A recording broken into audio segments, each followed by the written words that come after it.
ক্ষেপণাস্ত্র ও ড্রোন হামলার কৌশল পরিবর্তন করায় মধ্যপ্রাচ্যে যুক্তরাষ্ট্রের আকাশ প্রতিরক্ষা ব্যবস্থা মারাত্মক চাপের মুখে পড়েছে। একই সময়ে বিপুল সংখ্যক প্যাট্রিয়ট ইন্টারসেপ্টর ক্ষেপণাস্ত্র ব্যবহারের ফলে ওয়াশিংটনের প্রতিরক্ষা অস্ত্রের মজুদ আশঙ্কাজনকভাবে কমে আসছে। এত দামি প্রতিরক্ষা ক্ষেপণাস্ত্র খরচ হওয়ায় যুক্তরাষ্ট্রের ওপর চাপ বাড়ছে। চলমান যুদ্ধে যুক্তরাষ্ট্রের যখন এই অবস্থা, ঠিক তখনও খুবই কম খরচে মধ্যপ্রাচ্যে থাকা মার্কিন ঘাঁটি ও সেনাদের ওপর দীর্ঘমেয়াদে হামলা চালিয়ে যাচ্ছে ইরান।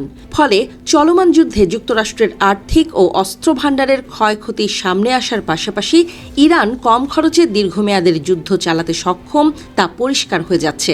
মার্কিন সংবাদ মাধ্যম দ্য নিউ ইয়র্ক টাইমসের প্রতিবেদন অনুযায়ী চলমান যুদ্ধে যুক্তরাষ্ট্র ইতোমধ্যে ১,৫০০টিরও বেশি প্যাট্রিয়ট ইন্টারসেপ্টর ব্যবহার করে ফেলেছে। বর্তমানে মার্কিন বাহিনীর হাতে রয়েছে ১,৭০০টিরও কম প্যাট্রিয়ট ইন্টারসেপ্টর, অথচ ২০২৫ সালে প্রায় ৬০০টি প্যাট্রিয়ট ইন্টারসেপ্টর তৈরি করেছিল যুক্তরাষ্ট্র। প্রতিবেদন অনুযায়ী জর্ডানের ৩টি মার্কিন ঘাঁটিতে টানা ৫ দিন ড্রোন ও ক্ষেপণাস্ত্র হামলা চালায় ইরানি বাহিনী।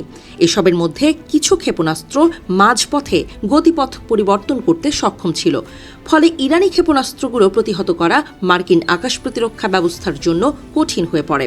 ইরানের হামলা এতটাই জোরালো ছিল যে একদিনেই প্রায় ৫০টি প্যাট্রিয়ট ইন্টারসেপ্টর ব্যবহার করতে বাধ্য হয়েছে মার্কিন সেনারা। প্রতিটি প্যাট্রিয়ট ইন্টারসেপ্টরের দাম প্রায় $৪০ লাখ, অর্থাৎ চলমান যুদ্ধে ১,৫০০টিরও বেশি প্যাট্রিয়ট ইন্টারসেপ্টর ব্যবহার করে ফেলে বিশাল আর্থিক ক্ষতিতে পড়েছে মার্কিন বাহিনী। এদিকে গত ১৭ জুলাইয়ের এক হামলায় একটি ইরানি ক্ষেপণাস্ত্র মার্কিন প্রতিরক্ষা ব্যবস্থা ভেদ করে জর্ডানের একটি অবস্থানে আঘাত হানে। এতে ৩ মার্কিন সেনা নিহত এবং ১০০ জনেরও বেশি আহত হয়।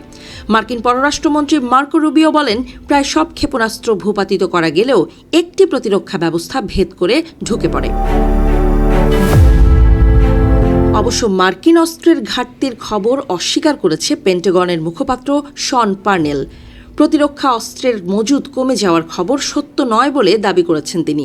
গত জুলাইয়ের শেষ দিকে অস্ত্রের মজুদ কমে যাওয়া নিয়ে মার্কিন প্রতিরক্ষামন্ত্রী পিট হেগসেথের সঙ্গে উদ্বেগ প্রকাশ করেছিলেন মার্কিন প্রেসিডেন্ট ডোনাল্ড ট্রাম্প।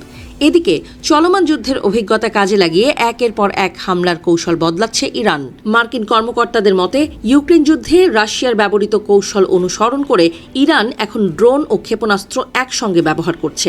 এতে মার্কিন আকাশ প্রতিরক্ষা ব্যবস্থাকে একাধিক ধরনের হুমকি মোকাবেলা করতে হচ্ছে।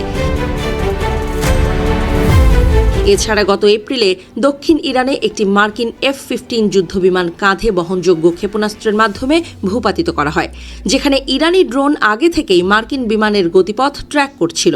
এদিকে ইরানের সামরিক সক্ষমতা ধ্বংসের দাবিও এখন প্রশ্নের মুখে পড়েছে। ইরানের ক্ষেপণাস্ত্র কর্মসূচি কার্যত ধ্বংস হয়ে গেছে বলে দাবি করেছিলেন মার্কিন প্রতিরক্ষা মন্ত্রী পিট হেগসেথ। কিন্তু ক্ষতিগ্রস্ত কিছু ক্ষেপণাস্ত্র ভূগর্ভস্থ স্থাপনায় আবার কার্যক্রম শুরু করে ইরান। সেখান থেকে ক্ষেপণাস্ত্র লঞ্চ করা হচ্ছে বলেও জানিয়েছে আন্তর্জাতিক গণমাধ্যমগুলো। বিশেষজ্ঞরা বলছেন, ইরানের বিরুদ্ধে যুদ্ধে নেমে মুখ থুবড়ে পড়েছে যুক্তরাষ্ট্র। আকাশপথে আধিপত্য থাকা সত্ত্বেও মাটির গভীরে ছড়িয়ে থাকা অবকাঠামো ও কম খরচের ড্রোন ক্ষেপণাস্ত্রের মাধ্যমে যুক্তরাষ্ট্রের ওপর দীর্ঘস্থায়ী চাপ তৈরি করে যাচ্ছে ইরান। এভাবে চলতে থাকলে মার্কিন বাহিনী যুদ্ধের ময়দান থেকে লেজ গুটিয়ে পালাবে বলেও মনে করছেন বিশেষজ্ঞরা।